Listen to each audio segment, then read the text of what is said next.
What's up, everybody? Welcome to Last Man Standing. Ryan, this is episode 22 already of Last Man Standing. My name is Tony Farmer. He is Ryan Hogue, the last man standing in the 2003 NFL Draft, Mr. Irrelevant, drafted by the Raiders. We're here to react to the Circa Survivor selection counts for Week 10. We're not going to do a breakdown of each individual game because we already did that this week. Make sure you check out episode 21 over on YouTube if you want to hear our in-depth thoughts on each of these games. But Ryan, how are you doing and where are you, my friend? All good on this end. I am in South Florida right now for a couple weeks doing some work. Bye week for the Raiders, so I didn't need to be in Vegas. Nice, man. Good deal. Good deal. And how's the weather down there in Florida? Hot and humid as always. Hot and humid as always.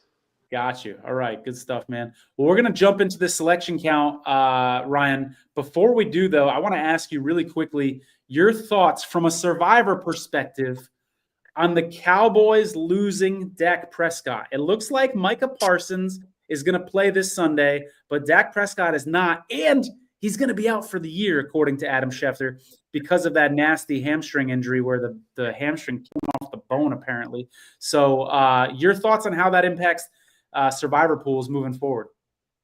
Well, first and foremost, I'm always a proponent of guaranteed contracts for NFL players, and the fact that we don't have them and then follow that up by no lifetime health care, that's an issue and that's a problem. Mm-hmm.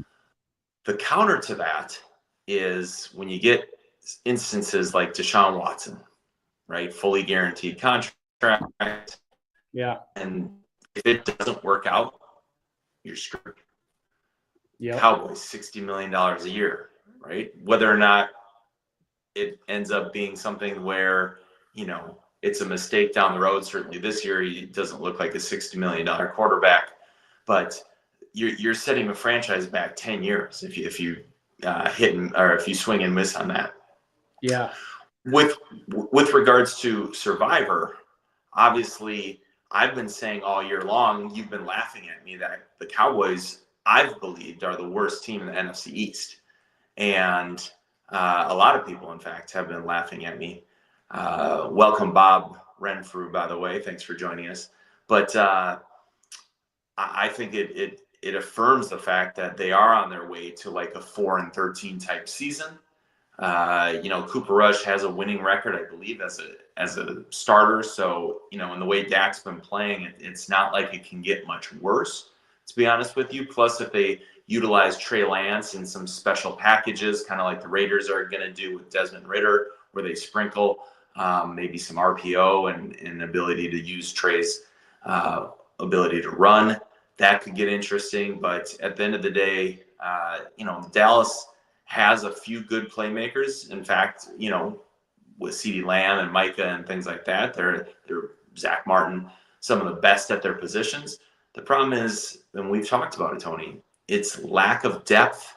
And when you get injuries, especially to your star players, your lack of depth really shows. And then it's a quarterback league. And if your quarterback's not playing well, combine that with lack of depth, and you're looking at a very, very long season. Yeah, good point. And remember, Dallas plays on Thanksgiving. By the way, while Ryan and I are talking about this, if anybody that's listening has a chance to go to Survivor Atlas or get the PDF off of Twitter and let us know, where did the dude on top, Wise Guys, with all 6 picks, where did he end up this week? That would be helpful because I can't multitask right now. But Dallas on Thanksgiving, a lot of people, believe me, were planning on using Dallas against the Giants up until maybe the last couple of weeks where you're like, oh, Dallas isn't really good. Like you said, you were kind of ahead of the curve on that. Now, if you're one of the 93% of people in Circa Survivor who still has Dallas available, you'd rather be in the 7% that's already used Dallas up, believe me. But if you're one of those 93% available, you're like, okay, I might have been thinking about using them on Thanksgiving. They're out. I do not think you can trust this Dallas Cowboys team unless Cooper Rush comes out, and we've seen him do it before and look really good. I'm pessimistic about that because the last time that Cooper Rush took over this Cowboys offense, he had one of the best offensive lines in the league. He had a lot more weapons on that offense. He had Noah Brown, a whole bunch of guys to throw to. That's not the case anymore. No running game. Like Tony Pollard was there when he was like really good. Zeke Elliott is still there, but he was even a little better a couple years ago. So I'm not expecting big things from Cooper Rush. I kind of lean a lot more toward what Bob is saying here. No more than 6 wins for the Cowboys. I think that's kind of the right neighborhood. So then you start looking at Thanksgiving and you're like, well, shit, if I'm not going to use the Cowboys, do I use the Lions? Do I use the Chiefs up? But if I use the Chiefs up, I can't use them on Christmas. This Dak injury makes Circa Survivor. It's a total wrench in things. It's fascinating. So we got an answer on the question. OG Fat Panda, you're the man. Appreciate it. Please do also confirm that you are still in Circa Survivor. I hope we didn't lose you last week. 4 Vikings, 2 Ravens for the guy on top. Without further ado, and we don't know if OG Panda's a man or woman. So I mean, if you're a female, rock on. OG Panda, good call. Let us know how you identify. Let us know how you identify and what your pronouns are, OG Panda. We got the Circa Survivor selection count here. 62 people are on the Chargers against the Titans, Ryan. Oh, baby. 23% of the pool could get knocked out tomorrow. You got 30 on the Giants for the Germany game. I love this. This is why I love Circa Survivor, Ryan, because nobody would be watching this game if it wasn't for sports betting, fantasy football, and survivor pools. But all of a sudden, we're going to wake up early tomorrow morning to a game with massive Circa Survivor implications.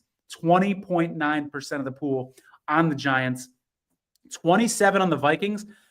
I don't know about you, Ryan. I was kind of expecting the Vikings would be ahead of the Giants for the reasons that we talked about on our last show, that there's just so much uncertainty with these international games. You brought up a good point on our show. You said something to the effect of, I'm not sure when the last time the Giants have played an international game. I looked into it, and Dable played in London with the Giants in 2022, actually got a win against the Packers, an upset win against the Packers.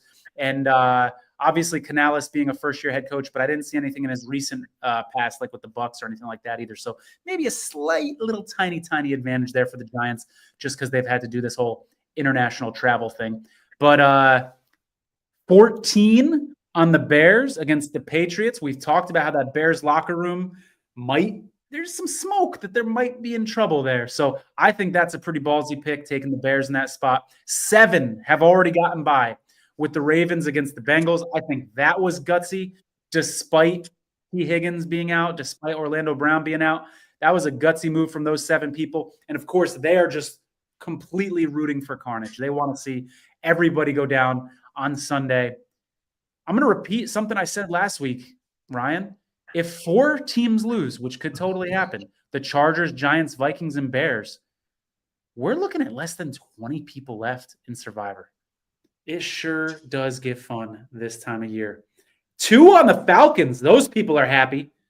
The people who picked the Falcons are thrilled right now that there's only one other person sharing the Falcons with them. That's a nice place to be. Congrats. I know it's a little premature because they haven't played yet, but I'd like to be on the Falcons right now and have only one other person on there with me. The 49ers, who we talked about getting Christian McCaffrey back, 4. Ryan, what are your immediate reactions, 5 on the Eagles, when you see this list here? My immediate reaction, Tony, is 5 of the first 6 or 5 of the top 6, right, have interesting angles to their games. I look at the Giants. We talked about it being the fact that it's in London. Like, that certainly gains any advantage you might think you have against a team. You look at the Chargers playing Will Levis and the Titans. Will Levis coming back and probably recognizing, like, his NFL career is on the line here. He might be out of the league next year if he goes and blows it. Vikings playing against Mac Jones. Mac Jones, unknown entity. Was he just on a really bad team with the Patriots? Is he actually kind of a good quarterback? He played better than Trevor Lawrence in preseason, actually, but he could be also playing for his career. Then you got the Bears and the fact that they have this unsettled locker room, and like, what's that going to look like? That's certainly something that I'm paying attention to. Bring that back up. Yep, thanks. And then you got the Eagles playing against Cooper Rush, which we've talked about, and it's a division battle. I actually would have put my entry on Philadelphia because I think the Cowboys are, kind of in disarray. They got, if CeeDee Lamb comes back, he's, I don't know that he'll be fully healthy in this game, and that's a big deal in my opinion. And then Falcons playing a division matchup with the Saints, right? And the Saints being kind of a mess with firing their coach and things like that. So you got all these side, like, just extra fuel for drama and for reasons to not really feel great about your entry.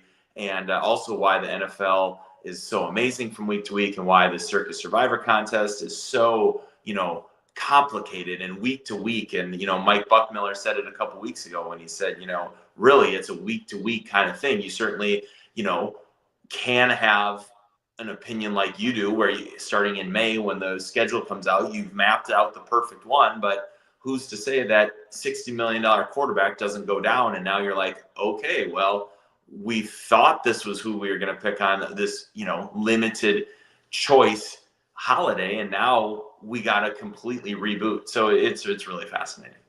I like John's comment here. John C says, surprised that so many people are hanging their hat on a 2-7 team. Of course, he's referring to the Giants here.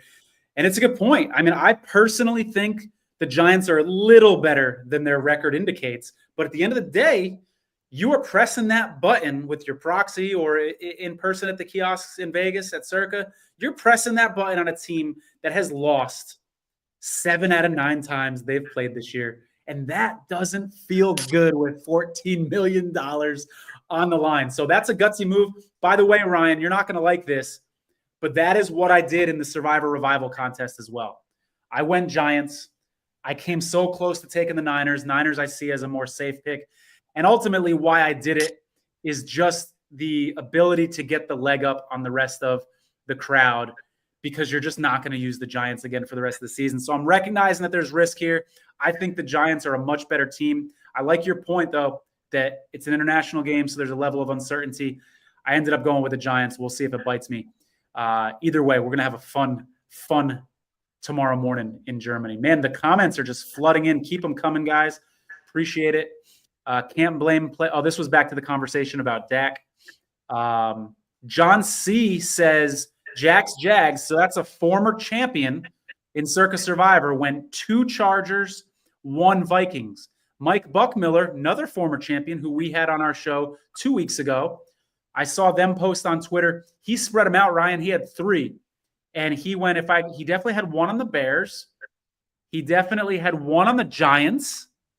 And I can't remember who his third one was. I want to say the Eagles, but I could be mistaken about that. But I just thought that was interesting that we've got 2 former champions who are spreading them both out at this point. To me, that indicates this could be a carnage-filled week. We haven't had one in a while in Circa Survivor, but we might be looking at that. Ryan, the question that I love asking you every week, take a look at this list here.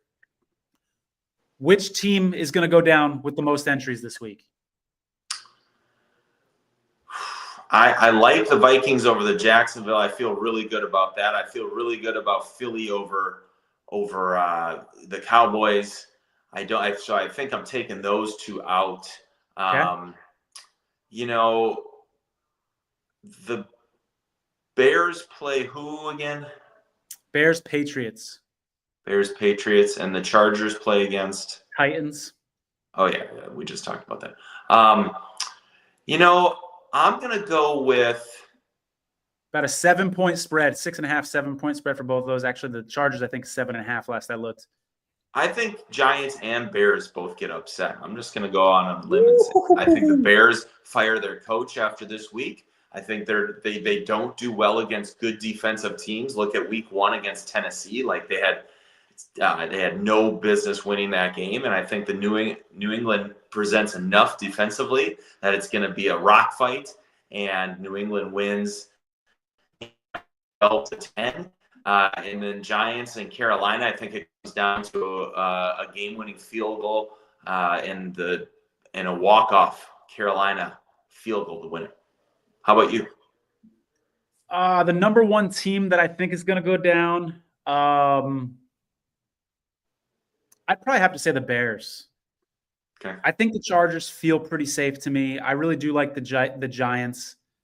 I love that matchup for the Vikings. I know there is that uncertainty with Mac Jones, so nothing would surprise me there. But if I had to wager on this, I think the number one team to go down here is going to be the Bears with those 14 entries there. That'd probably be my best guess there. What's interesting though about the Vikings pick, Ryan, if you look ahead at the schedule, like the next 3 weeks, you could make arguments for the Vikings next week, the week after that, and the week after that, if you look at their schedule. So let me go ahead and pull it up, and I'm going to ask you where you'd prefer to take the Vikings. Where's the softest spot? Is it this week, Ryan, at Jacksonville? The following week at Tennessee? Or the following week at Chicago? Now, keep in mind, these are 3 straight road games. So I don't know if you want them, on that 3rd game in a row at Chicago. And then at Jacksonville. They're adjusting to a new quarterback. Okay. It looks like they've kind of, packed it in. No team's going to pack it in, but this team looks like if they get scored on, which the Vikings will score points, they kind of fold. And so I'm going to say, and Mac Jones, against pressure and the unique defense Brian Flores presents, I just don't see it happening. Yeah, Ezra Cleveland, the Jags starting left guard, is going to be out for this one as well. Revenge game. They traded him. Vikings traded Ezra Cleveland to the Jags. Oh, good call. Revenge game for the left guard. I like it. And left tackle. We just traded. Vikings just traded for their starting left tackle. Wow. So that left side of the Vikings offensive line. Wow. That's a good call, man. That's a good call. An offensive lineman can't hurt you too much. Can't you and I talked about knowing the playbook and stuff like that? No, they can't, Tony. I do it to amuse you because you think there's such thing as a revenge game. No, I know. I know that you say that half in jest about the revenge game angle, but you and I have talked about your experience in the league where the defensive coordinator calls you in and says, hey, tell me everything that you know about this team. Does an offensive lineman have the same level of valuable information that a wide receiver would potentially, or not quite? Yes. I don't know how impactful it can be. Most offensive line calls are going to be R or L. So you'll hear rip, or you'll hear Liz, or Roger, or Larry. All that means is the center is going to go to the right or left. Okay. They don't. And it's so funny that the defensive line knows that's the case, and I've never heard, of all the teams I played for, probably 12 offensive coordinators or something like that, none of them had like the opposite where if you called rip, it actually meant your guys going to the left. So they're all the same. And so there's not a lot you can do. A revenge game, what I think of when Deion went back to Atlanta for the first time. Like that to me seemed like he's the type of player that I was like, F you guys, I'm gonna figure this out. So which was an amazing game, and him and Andre Rison, but that's side note. Absolutely. Hey, I want to ask you, Ryan, just from a football fan perspective, 7 people got by with the Ravens. What a sweat for those. Oh, technical difficulties. We're good. What a sweat for those 7 people. I'm sure you saw that Thursday night game, the 2-point conversion. It came right down to the end. Talk to me, someone who used to be in the league, when you're watching these games as a fan now, as a bettor, this officiating is getting worse, bro. It seems like every year. I've heard theories, it's just because we have high-definition TVs now and there's extra camera angles. That last play on the 2-point conversion, there were 2 different face masks occurring and holding in the end zone. There were 3 penalties that were missed on one play, and then there was a play earlier in that drive that was missed as well. So, of course, these 7 people in the Ravens are happy as hell. But is officiating in the NFL getting worse, man? Well, okay, so a couple thoughts. Number one, that's the danger of doing a Thursday night game. It's such a crapshoot. You just don't know. NFL in general is, and then Thursday night, all things out the window. Jamar Chase going for 269 yards or whatever. That's ridiculous. Secondly, you can't have it both ways. So I hope that we always have the ability for human error in our game, right? And as long as that's always a constant, you're always going to be able to hyper criticize officials. Does it suck? Yeah. Does it happen in inopportune times? Yes, sure. Does it seemingly slant towards the Chiefs oftentimes, yes. And I think, the NFL is fine with that because they would love for them to be into the Super Bowl for a potential three-peat, tons of storylines. With that being said, if we go to what people are clamoring for and more of like a eye in the sky and every, then it would, first of all, every single play in the NFL could be a penalty. I hope people understand. Holding happens every single play in the NFL. They only call it if it's egregious or it's significantly impacted. So if you have a quarterback that moves in the pocket or takes his time in the pocket, oftentimes, your hands, as long as you keep your hands are inside, you're supposed to hold. That's what we're taught on the football field. Well, and it only happens in the pros. I was never taught that in college, actually. But once you get to the pros, as long as you keep your hands inside, you're fine. It's when the quarterback or whoever gets outside of your, parameter, now it looks like you're holding them because now you're preventing them from going. When in reality, I'm preventing them from going where they want to, as long as eyes aren't on me. If we go to the system which you're kind of asking for, essentially, by saying all these games are being decided by missed calls, well, then it would be, I don't think the NFL would be the experience that everybody thinks it would be if without these calls. Like it would be bad football. It would be a penalty potentially every play, and it would slow down the game so much. I don't want to get into a place where you can challenge penalties. I know that way back in the day, you could challenge pass interference, right? Wasn't there one year that they allowed that or something like that? I don't want to go there for the NFL. I just want, it'd be nice if, on that play, they would have called it how it would have been. But guess what? There's probably 20 plays, I kid you not, that Baltimore probably sent into the league, because every coach does it after the NFL games. They send in a handful of plays that are just like, hey, you missed this call. And I guarantee there were at least 20 that Baltimore looked at and sent in. And at the end of the day, we just got to live with it. And it sucks that it's happened to your team twice in the Super Bowl. And it sucks that it seems like the Chiefs always get it and Mahomes buys extra time. So those oftentimes get missed because it's probably happening every play. But I really hope we don't change the system and just maybe just get better officials. I think you bring up a lot of good points about the downside to the system changing. All I'm asking for, and I don't want it to go to that extreme either, all I'm asking for is, now that we do these expedited replay reviews when it's clear and obvious, like I've seen a guy, they spot the ball at the 24-yard line and they do an expedited review and they move the ball real quick to the 22-yard line. And we thought it was a catch. All of a sudden, nope, wasn't a catch. 5 seconds later.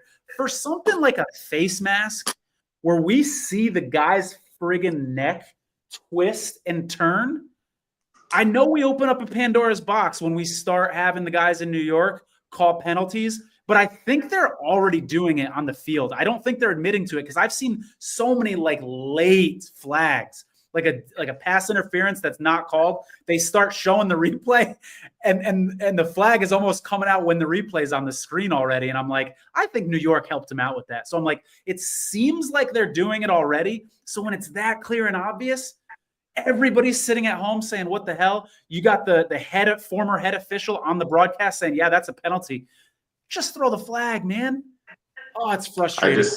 I disagree. I don't think it happens. I don't think there's any conspiracy where people are getting buzzed if they missed or if they see it on the replay or things like that. It's a sucky part of the game. But also, I think of what soccer's gone to with the VAR, and you see if a guy's pinky is holding a guy on sides or is off sides because of a pinky, where in reality, that had nothing, that isn't the letter of the law. I mean, it's the letter of the law, but it's actually not how offsides is supposed to be called. So soccer purists like I am, look at that. It's okay, that's not offsides. But according to VAR, right, this little pinky toenail or whatever is holding him on sides or offsides. It's just I don't want the NFL to go there. I think you don't want a microchip in the ball so they can spot it in the exact right spot. You're against that too?